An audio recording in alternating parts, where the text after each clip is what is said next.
जय श्री कृष्णा। राधे राधे। जय गोगा जी महाराज की जय। आज हम गोगा जी की व्रत कथा सुनेंगे और जानेंगे। गोगा जी का व्रत 22 फरवरी शनिवार को गोगा नवमी रखी जाएगी। एक समय की बात है, श्री योगेश्वर गोरखनाथ जी अपने शिष्यों को उपदेश दे रहे थे। तब उनके परम शिष्य ओगरनाथ ने प्रश्न किया, हे नाथ, आप साक्षात शिव भक्ति स्वरूप हैं, आप ही भक्तों के उद्धार हेतु अवतार धारण करते हैं। हे परम गुरु, कलयुग के प्रभाव से जिसमें मनुष्य की बुद्धि मलिन होकर पापों में लिप्त हो जाएगी, उसमें मनुष्य घोर पापों को करने लगेगा, जिसके कारण भूमंडल पर अशांति छा जाएगी। उसमें धरती पर इन घोर पापों के प्रभाव से विभिन्न रोग फैल जाएंगे, संसार में भूखमरी बढ़ जाएगी। हे योगेश्वर, ऐसे घोर कलयुग में दान पुण्य, तीर्थ यात्रा का पुण्य भी घट जाएगा। तब कौन सा शुभ कार्य होगा जिसके करने से मनुष्य जाति का उद्धार हो सकेगा। ऐसा सुनकर श्री गोरखनाथ जी बोले, हे परम शिष्य, तुमने बड़ा ही उत्तम प्रश्न किया है, क्योंकि कलयुग के बढ़ जाने पर मनुष्य की कोई भी सेवा, धर्म, कर्म, शांति प्रदान कर सकेगी। मनुष्य विश्व में लिप्त हो जाएंगे, योगी ज्ञानी बहुत कम रह जाएंगे। ऐसे समय में मेरी अंश अवतार जाहिरवीर गोगा के व्रत पूजन से मनुष्य का कल्याण हो सकेगा। इनके व्रत पूजन से बांझ स्त्री पुत्रवती हो जाएगी, निर्धन धनवान बन जाएंगे, ऐसा देरोगी आरोग्य सुख को प्राप्त करेगा, मूर्ख को भी ब्रह्म ज्ञान की प्राप्ति हो जाएगी। अर्थात इनके व्रत पूजन से मनुष्य की निश्चित ही समस्त मनोकामनाएं सिद्ध होगी। इनका उपासक संसार में समस्त सुखों को भोग कर अंत में शिवलोक को पहुंचकर परम आनंद में विलीन हो जाएगा। हे शिष्य, केवल तुम्हारे प्रश्न करने पर यहाँ उपस्थित संतों व भक्तों को विश्व कल्याण हेतु मैं जाहिरवीर गोगा की व्रत कथा सुनाता हूँ। सभी ध्यान पूर्वक सुनो। बोले जाहिरवीर गोगा जी की जय। श्री जाहिरवीर की व्रत विधि।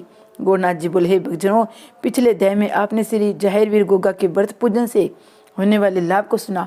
अब मैं कथा प्रारंभ करने से पहले श्री जाहिरवीर गोगा जी के व्रत पूजन की विधि का वर्णन सुनाता हूँ, क्योंकि बिना विधि के कोई भी यज्ञ सफल नहीं होता, व्रत पूर्ण नहीं होता। हे भक्तजनों, प्रत्येक माह के कृष्ण एवं शुक्ल पक्ष की नवमी तिथि को जाहिरवीर गोगा जी का व्रत किया जाता है। इनका विशेष व्रत सावन और भादों की नवमी को किया जाता है। सावन और भादों की नवमी के इन दो व्रतों का विशेष ही फल होता है। अपनी मनोकामना की पूर्ति हेतु इनके 9 या 11 व्रत करने चाहिए।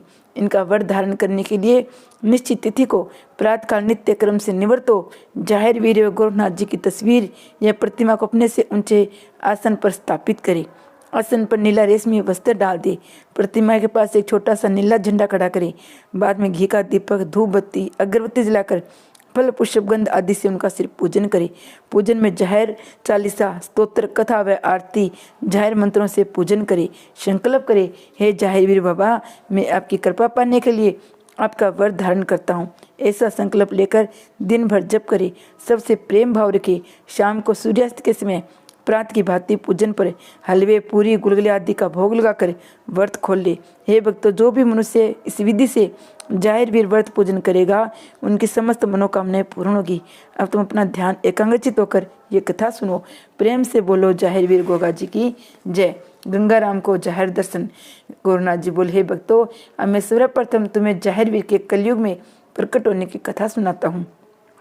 एक दिन की बात है, जाहिरवीर गोगा जी ने अपने योग माया से नागों के नाग ताक्षिणा को बुलाया और स्वयं भी नाग रूप धारण कर रात्रि में गंगाराम को स्वप्न में जाकर नाग रूप में दर्शन दिए। ये देखकर गंगाराम घबरा गया। तब जाहिरवीर ने अपना वास्तविक स्वरूप गंगाराम को दिखाते हुए कहा, हे भक्त, तुम डरो मत, मैं जाहिरवीर हूँ। तुमसे जो कुछ कहता हूँ उसे ध्यान से सुनो। हे भक्त, देवानगर के क्षेत्र में जहाँ मैंने समाधि ली है, मेरा व्रत धारण कर तुम वहाँ मेरी मेढ़ी बनवाओ, वहाँ मेरा मेला बनवाना शुरू करो, विश्व में मेरा प्रचार करो। जो भी मेरी मेढ़ी पर आकर नीला झंडा चढ़ाएगा, मेरा नेजा व छड़ी बनाकर उसकी पूजा करेगा, घर घर में मेरी जोत जलाएगा, वह मेरा प्रसिद्ध भगत कहा जाएगा। जिस किसी के यहाँ संतान न हो, वह मेरी जात स्वीकार करे। इच्छा पूर्ण होने पर मेरी जात दे, उसकी अन्य इच्छा भी पूर्ण हो जाएगी। प्रत्येक नवमी को मेरा व्रत धारण कर जो मेरा पूजन करेगा, उसके कुल का नाम उजागर हो जाएगा। हे भगत, ऐसा कोई फल नहीं है जो मेरी भक्ति से प्राप्त न हो। ऐसा कहकर श्री जाहिरवीर गोगा जी ताकि नाग सहित अदृश्य हो गए। हे भक्तों, रात बीते गंगाराम ने जाहिरवीर का प्रचार शुरू किया। जाहिरवीर की मेढ़ी का निर्माण कराकर नवमी के दिन व्रत धारण कर जाहिरवीर बाबा की पूजा की, जिसके प्रताप से उसके कुल का नाम उजागर हो गया। धीरे धीरे तब से भगतगण पवित्र श्री जाहिर माड़ी पर पहुंचकर उनकी पूजा अर्चना में अपनी मुरादें पूरी करने लगे।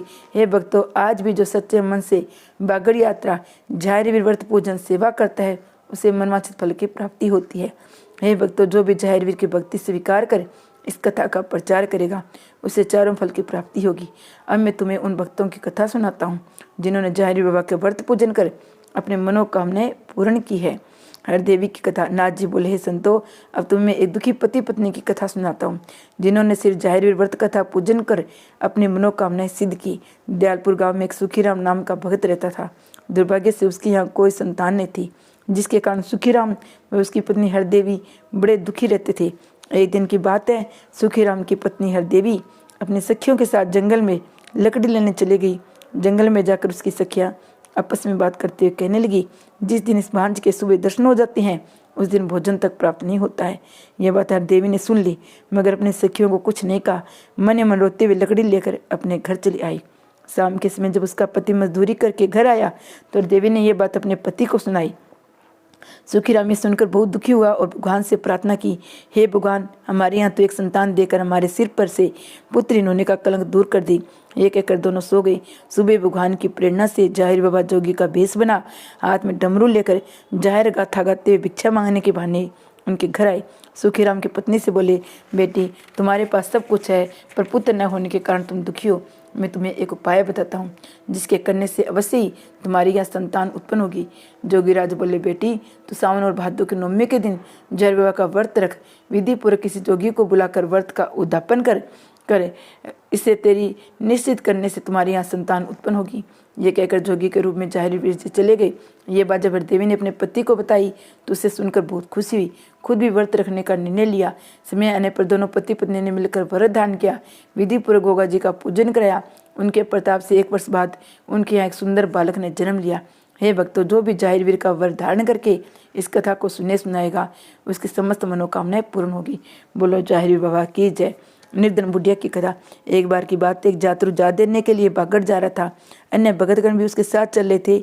आगे चलकर वे रात्रि में विश्राम करने के लिए एक शहर में ठहर गए।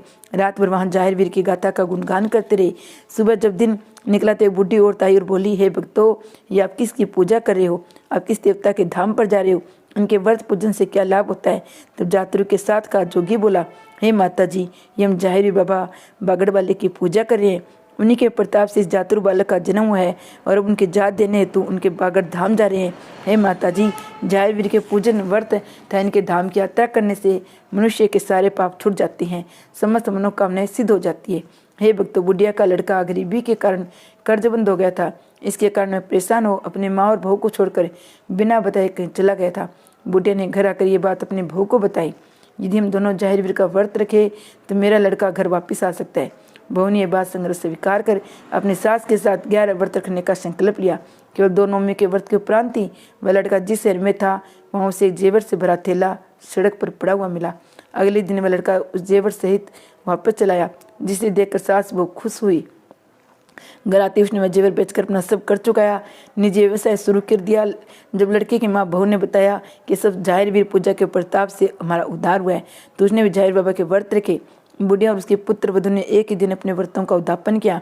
उस दिन जोगियों कन्याओं को दान दिया, जाहिर बाबा के नाम पर भंडारा किया। हे भक्तों, सच्चे मन से जाहिर बाबा का व्रत धारण करे जो भी इस कथा का पाठ करेगा वह शीघ्र सुखी हो जाएगा। बोलियो जाहिर बाबा की जय। जाहिर बाबा की प्रकोप कथा। अब मैं तुम्हें बाबा जाहिर वीर के रुष्ट हो जाने पर उनके प्रकोप की कथा सुनाता हूँ। सीतापुर गांव में एक परिवार में पहले से जाहिर बाबा की पूजा होती थी। प्रत्येक भादों के नवमी को थापे दिए जाते थे। कुछ समय के बाद उस घर में एक नई बहू आई। मैं बहुत ही नास्तिक थी, किसी भी व्रत पूजा में विश्वास नहीं रखती थी। इसलिए जब भादों की नवमी आई तो उसने न तो जाहिर व्रत किया न थापे दिए। कहा, ये सब ढोंग है, इन पूजा व्रतों से कुछ नहीं होता। ये कहने के बाद जब वो रात को सोई तो उसे सपने में सांप ही सांप दिखाई दिए। सुबह दिन निकलते जब आंख खुली तो देखा एक सर्प घर के दरवाजे पर खड़ा है। जब उसका ध्यान पीछे गया तो वहाँ भी सर्प खड़ा है। इस प्रकार से वह चारों तरफ सर्प ही सर्प निकल आए। बहू घबराकर चीखें मारने लगी। उसकी आवाज़ सुनकर परिवार के लोग इकट्ठा हो गए। ये सब कुछ देखकर उसकी सास समझ गई जाहिर वीर के थापे नहीं दी, इसलिए यहाँ पर सर्प निकल कर आए हैं। सास हाथ जोड़कर बोली, हे जाहिर बाबा, मेरी बहू की गलती को माफ़ कर दो। आज ये तेरे थापे देगी, आज से रोज़ तेरे पूजन करेगी। ये बहू ने भी हाथ जोड़कर सिर झुकाकर कहा, हे जाहिर बाबा, मुझे माफ़ कर दो, मैं सदा तेरी पूजा करूँगी। इतना कहते धीरे धीरे सभी सर्प गायब होने लगे। तब उनमें से जाहिर रूपी सर्प ने अपने वास्तविक रूप में प्रकट हो गया और कहा, हे देवी, तूने मेरी न तो पूजा स्वीकार की मेरा अपमान किया, जिसके कारण ऐसा हुआ, लेकिन अब मैं तुम्हें माफ़ करता हूँ। मगर मेरी ये बात ध्यान से सुनो, जो भी मेरी पूजा, थापे, निशान, छड़ी ने जादू स्वीकार करेगा, उसकी मनोकामना सिद्ध होगी। मगर इन इच्छा पूर्ण हो जाने पर जो मेरे स्वीकार करिए पूजा भेंट नहीं देगा, उसे मैं तुम्हारी तरह दंडित करूँगा। ये कहकर जय बाबा अपने सर्पों से अदृश्य हो गए। जो भी इस कथा को नियम से पढ़ेगा उसे उत्तम फल की प्राप्ति होगी। जय श्री गुरु गोरखनाथ जी महाराज की जय। जय गोगा जी महाराज की जय हो। गोगा जी महाराज सबकी मन इच्छा पूर्ण करते हैं। जय गोगा जी की जय हो।